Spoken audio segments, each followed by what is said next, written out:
안녕하세요.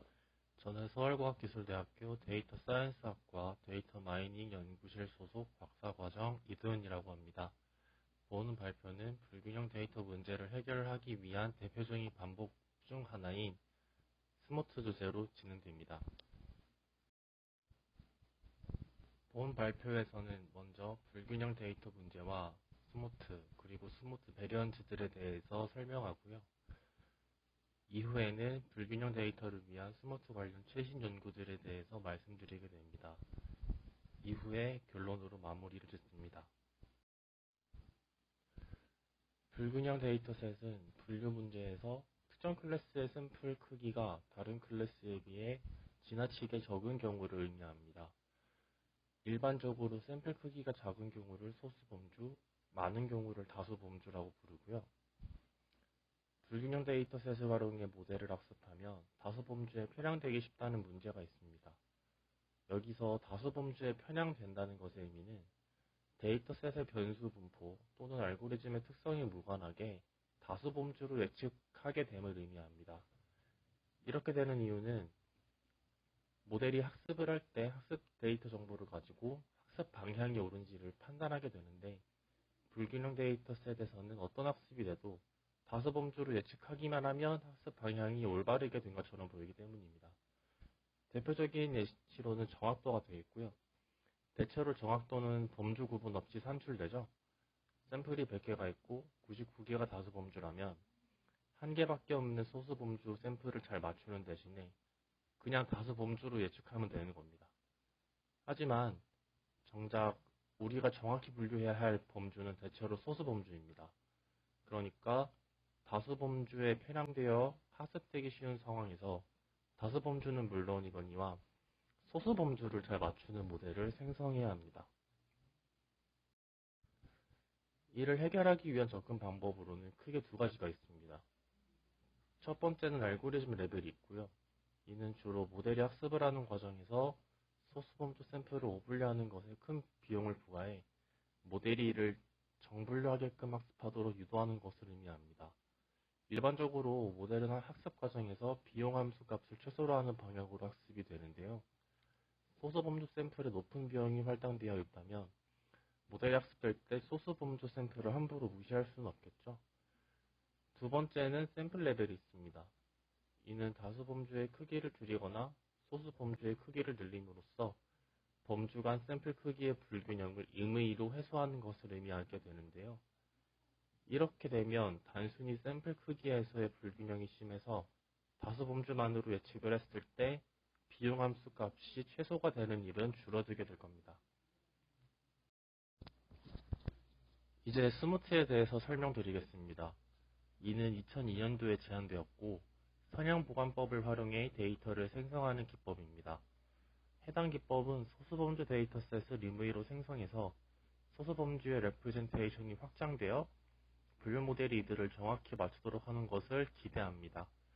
주요 프로세스는 두 가지가 있습니다. 먼저 샘플상을 선정하고요. 소수범주 샘플을 하나 선정하고 해당 샘플을 기준으로 거리를 기반해 소수범주에 속하는 샘플 중 K개의 근접 이웃 중 하나를 임의로 선정합니다. 이렇게 샘플상을 선정하고요. 두 번째로 샘플상 사이 임의의 한 점의 샘플을 생성하는 것입니다. 수식적으로 보면 샘플상 사이의 차이 벡터를 구하고 기준 샘플의 차이 벡터에서 0에서 1 사이의 곱한 값을 더하는 것으로 보면 됩니다. 이처럼 매우 간단한 프로세스를 가지고 있습니다. 이로 인해서 대중적으로 사용하고 있습니다. 다만 단점이 있는데요. 노이즈에 민감하고 복잡하고 다차원의 데이터셋에서는 제대로 작동하지 않을 확률이 큽니다. 노이즈에 민감하다는 것은 소수범주 샘플 중에 주변 샘플들이 다수범주인 경우가 섞여 있으면 새로 생성한 샘플 또한 다수범주의 영역에 생성될 가능성이 높음을 의미하고요. 선형보관법은 어떻게 보면 두 샘플을 나타내는 두 벡터 간 선형결합이라고 보면 되는데요. 만약 피처들이 넌리니어한 관계를 가지고 있다면 선형결합만으로는 이러한 관계를 나타내는 샘플을 생성하기는 어렵겠죠. 그리고 피처가 많이 있다면 제대로 작동하지 않을 수 있다는 것의 의미는 K에게 근접 이웃을 선정하는 과정에서 대체로 거리 기반 지표를 사용하게 되는데요. 변수가 많아질수록 경우에 따라 다르겠지만 분류학습에 직접적으로 활용되는 변수와 그렇지 않은 변수로 구분되기 쉽습니다. 그리고 변수가 다른 분포를 가질 수도 있고요. 하지만 거리를 구하는 데서 이를 모두 반영해서 선정하기는 쉽지 않습니다. 게다가 임의의 한 점을 선정하는 것도 단순히 두 샘플 사이에 임의의 한 점을 나타내는데 변수가 많아질수록 이 한 점이 정말로 두 샘플 사이에 있느냐라는 의문을 가질 수도 있습니다. 이러한 문제가 발생하는 이유 중 하나는 샘플상을 구하는 데 있어서 주변 분포를 고려하지 않고 임의로 샘플링을 진행하기 때문입니다. 관련 논문에서는 스모트의 블라인드니스라고도 표현을 하게 되는데요. 특히 K계의 근접 이웃을 탐색하는 데 필요한 K값 또한 데이터셋별로 다를 수 있고요. 심지어 샘플 단위에서도 적절한 K값이 다르기도 합니다. 하지만 스모트는 이러한 고려 없이 사용자가 세팅한 K값으로 세팅하고 프로세스를 진행하게 됩니다.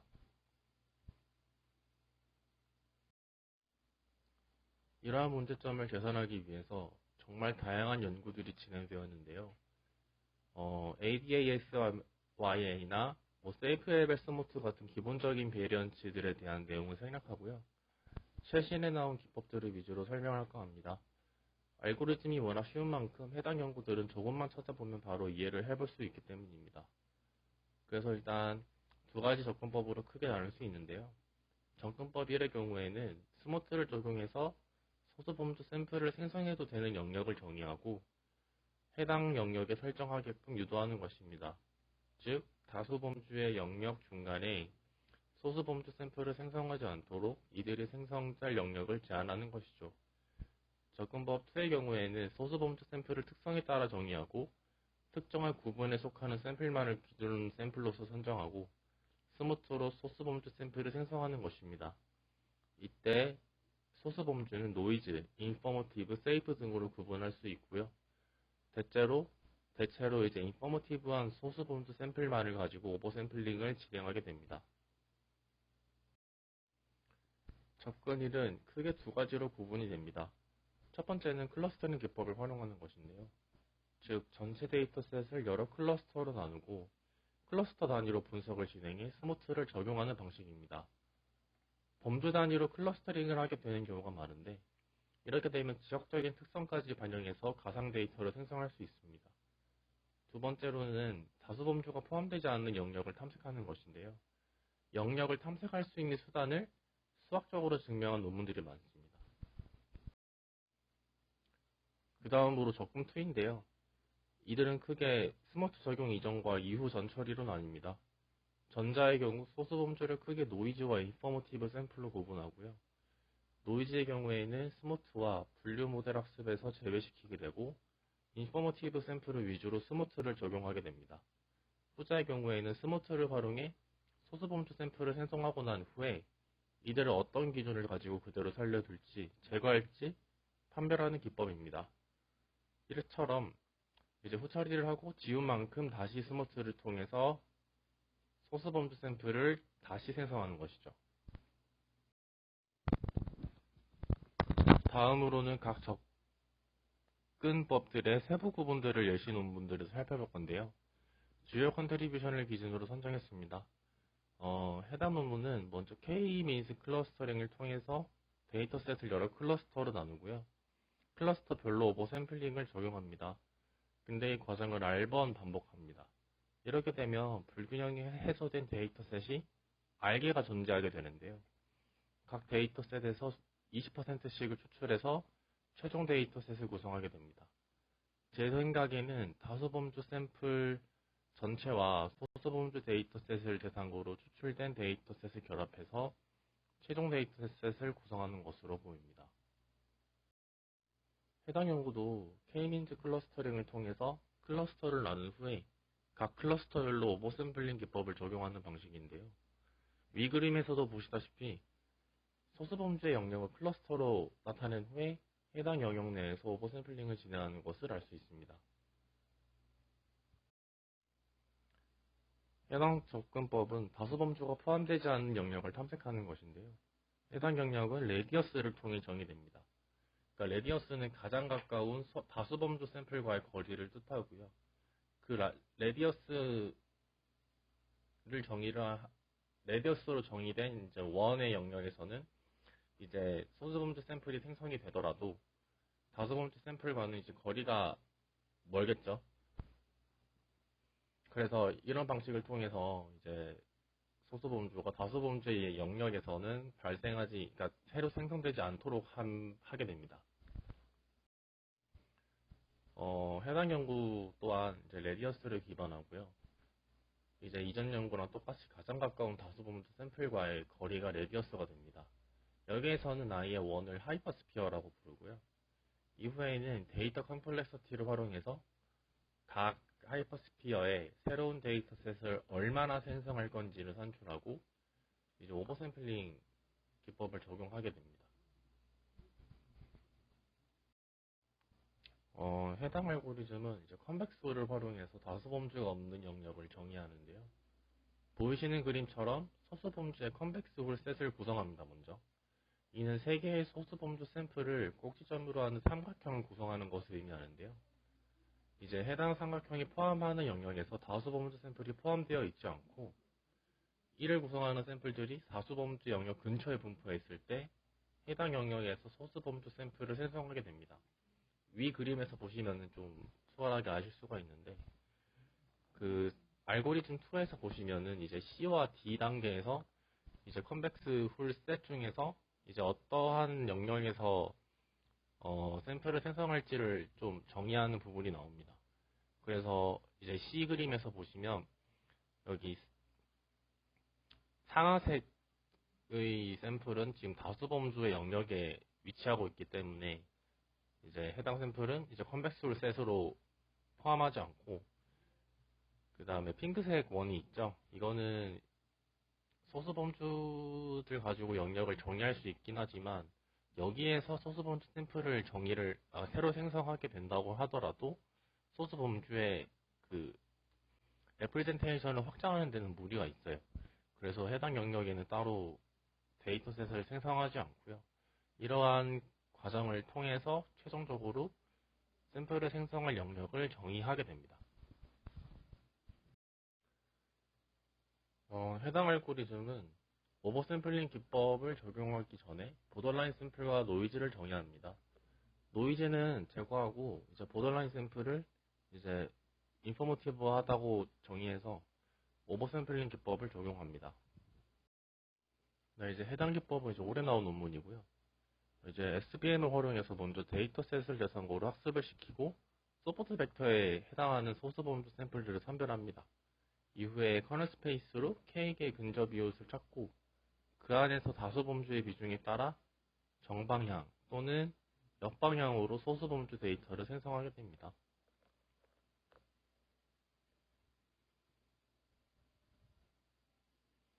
그래서 정방향은 인터폴레이션이라고 보시면 되고 역방향은 아우터폴레이션이라고 보시면 됩니다. 해당 기법의 경우에는 스모트를 활용해서 먼저 소수범주 샘플을 생성하고 DB 스캔을 활용해서 노이즈 샘플을 찾습니다. 그 다음에 노이즈 샘플을 제거하고 나서 다시 소수범주 샘플을 생성합니다. 해당 방법의 경우 K-민즈 기법을 활용해 데이터셋을 나누고 오버샘플 기법을 적용합니다. 이후에 노이즈를 판별하고 이를 지운 데이터셋을 기반해 분류학습자를 생성합니다. 각 접근법의 한계점에 대해서 설명드리겠습니다. 접근 1에 대해서는 소수범주의 영역을 확장하는 데 한정적입니다. 그리고 클러스터별 또는 소수범주별 다수범주가 분포하지 않은 특정 영역을 정의하게 되면 결국엔 새로운 샘플이 생성되는 영역은 한정적일 수밖에 없습니다. 소수범주가 다수범주와 가까이 있을 때 그리고 멀리 분포할 때를 모두 포함하는데 다수범주와 가까이 있으면 다수범주가 존재하지 않는 영역은 좁게 형성이 될 수밖에 없습니다. 반대로 다수범주와 멀리 있으면 다수범주가 존재하지 않는 영역은 넓게 형성이 되더라도 실질적으로 소수범주의 레프레젠테이션을 확장하는데 필요한 영역에 새로운 샘플이 생성될 가능성이 적습니다. 그러니까 소수범주의 영역을 확장하려면 어느 정도는 다수범주의 영역에 새로운 샘플을 생성해야 되는데 이를 제한하려고 하는 프로세스를 보여줍니다. 그리고 접근2의 경우에는 이제 일반적으로 노이즈 샘플의 경우에는 이제 K개의 근접 이웃이 모두 다수범주일 대로 정리를 하는데요. 이것 때문에 소수범주의 오버제너럴리제이션을 처리할 수 있습니다. 그러니까 소수범주에 대한 오버제너럴리제이션은 그러니까 소수범주에 대해서 너무 많이 확장을 한 것이죠. 그러니까 예를 들어서 소수범주 단위로 노이즈 샘플이 많은 경우에는 특정 소수범주 샘플만을 대상으로 스무트를 적용하기 때문에 이들의 정보가 지나치게 확장이 될 수가 있습니다. 그리고 세이프 샘플이 많은 경우에는, 그러니까 여기서 세이프 샘플이라는 거는 이제 주변에 소수범주 샘플 밖에 없는 경우입니다. 이미 소수범주의 레프레젠테이션은 잘 형성이 되어 있는데요. 여기서 스무트를 적용해서 이제 소수범주 정보가 불필요하게 확장이 될 수 있습니다. 그러니까 우리가 소수범주 정보를 확장하게 된다는 건 다수범주에 대한 성능 하락을 어느 정도는 감수를 한다는 얘기거든요. 근데 이게 그런 성능 하락을 감수하지 않아도 되는 상황에서도 이제 그거를 감안하게 되는 것이죠. 그러니까 이건 좀 불필요한 손실이라고 볼 수 있습니다. 결론입니다. 요약을 하자면 불균형 데이터는 특정 범주의 크기가 지나치게 작은 경우를 의미하고요. 해당 데이터셋으로 학습된 모델은 다수 범주에 편향될 가능성이 높습니다. 이를 해결하기 위해서 지금까지 알고리즘 레벨 혹은 샘플 레벨에서 다양한 알고리즘이 제안되었고요. 스모트는 샘플 레벨에 해당하는 방법론으로 소수 범주 샘플을 임의로 늘려서 범주 간 샘플 크기 불균형을 해소합니다. 이제 주요 프로세스는 이제 샘플상을 선정하고 두 번째로 두 샘플 사이에 임의의 한 지점에 새로운 샘플을 생성하는 것이고요. 단순하고 비교적 높은 성능을 보여서 널리 사용되고 있지만 이제 단점들이 있습니다. 이제 노이즈에 민감하고 복잡하거나 변수수가 큰 경우에는 제대로 작동하지 않을 가능성이 크다는 한계점이 있습니다. 이제 이에 대한 접근 방법은 크게 소수범주 샘플이 생성될 영역을 제한하거나 샘플상을 선정할 때 특정 기준을 가지고 선별하는 접근법을 사용할 수가 있고요. 접근 1의 경우에는 이제 다수범주 영역에 소수범주 샘플이 생성되는 것을 방지할 수 있는데요. 여기서 소수범주의 레프레젠테이션을 확장한다. 그러니까 소수범주에 대한 예측 성능을 계산한다라는 스모트의 본질적인 목표에는 다소 못 미칠 수가 있습니다. 접근법 2의 경우에는 소수범주의 레프레젠테이션이 지나치게 확장이 되는 오버제너럴리제이션 문제가 발생할 여지가 큽니다.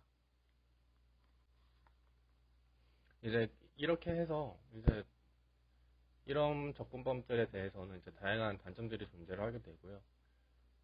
그래서 더 최근 경향, 그러니까 2024년도에서 지금 3월이죠. 그러니까 지금 약 3개월 동안 나온 논문들을 보면 이제 스모트 하나만 단순하게 개선을 하기보다는 이제 아예 분류자나 아니면 뭐 리그레션이면 뭐 리그레서랑 같이 결합을 해서 아예 그 통째로 개선을 하는 경우가 되게 많아지더라고요. 그래서 관련된 연구를 좀 관심이 있으시면은 이제 해당 토픽으로도 찾아보면 이러한 경향이 있다라는 걸 아실 수가 있습니다. 네, 여기까지 제 발표였고요. 발표를 들어주셔서 감사합니다.